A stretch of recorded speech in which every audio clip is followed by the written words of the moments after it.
Tere armsad, täna mul oli klient, kelle mure seisnes selles, et tema poeg noorelt suri vähki. Ja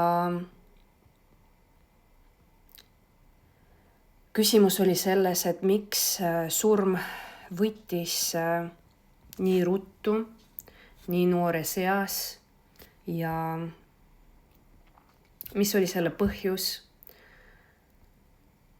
ja nii kiiresti. Ja ma pidin vaatama hinge tasandile, vaimu tasandile ja küsima sealt vastust, miks nii kiiresti, nii noorelt see inimene suri ära. Ja ma olin natukene niimoodi mures, et kas ma ikka näen, kas ikka antakse vastust ja vastust anti. Ja vastus seisnes selles, et see inimene, see hing sai kõik vajalikud kogemused, õppetunnid ja kogemused oma elu jooksul juba. Et kõik läks täpselt plaani järgi ja ta sai kõik, mis oli vaja.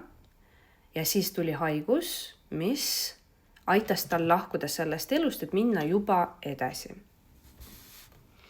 Et kõik oli õige. Et mõnikord vähk ei tule sulle midagi õpetama, vaid kui tekib kiire vähk ja sa lähed ruttu, see võib tähendada ka seda, et kõik sinu ülesanded on täidetud ja on aeg lihtsalt lahkuda. Ja valitakse selline viis. Ja muidugi ma saan aru, et valu on suur, leen on suur. Aga jah, mõnikord plaani järgi me sureme noorelt. Ja see ongi parim viis selles kehastuses.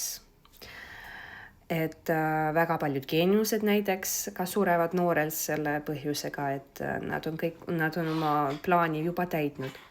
Ja mida ma mõtlen plaani all, kui ma räägin? Et enne kui me kehastume, meile luuakse nii-öeldes plaan, kehastuse plaan. Et tavalises inimkeeles, inimelus see näeb välja nagu eelarve. Eelarve on umbes, kuidas võiks minna plaani järgi, aga kuidas see päriselt hakkab minema, seda me ei tea, et kas me suudame täita seda eelarvet või ei suuda. Ja niimoodi on ka eluplaani või saatusega. Et umbes tehakse plaan, aga kas see läheb täide, õnnestub või õnnestu, juba sõltub, juba selgub hiljem. Vot, et lihtsalt tahtsin teiega jagada seda lugu, et tuletada meelde, et mõnikord meie lähedased ei sure sellepärast, et nad tegid elust midagi valesti, vaid lihtsalt sellepärast, et aeg oli minna. Ja nad täitsid oma plaani ära ja aeg oli minna edasi. Ja võib-olla see ka toetab kedagi, kes on oma lähedast kaotanud. Et ainuke surm, mis ei ole plaani järgi enamasti, et on enesetapp. Sellest ma rääkida ei taha praegu, aga jah, kui me räägime vähist, siis vähk kindlasti tuleb meile midagi näitama või õpetama või suunama, muutma sind. Ja mõnikord see tuleb mitte muutma sind, vaid lihtsalt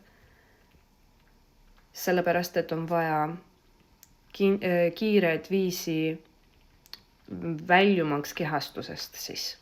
Lõpetamaks seda kehastust. vot, aitäh kõikidele, kes kuulasid ja kui see oli sulle kasulik, sa võid midagi jätta kommentaaridesse, kirjutada ja loen põnevusega.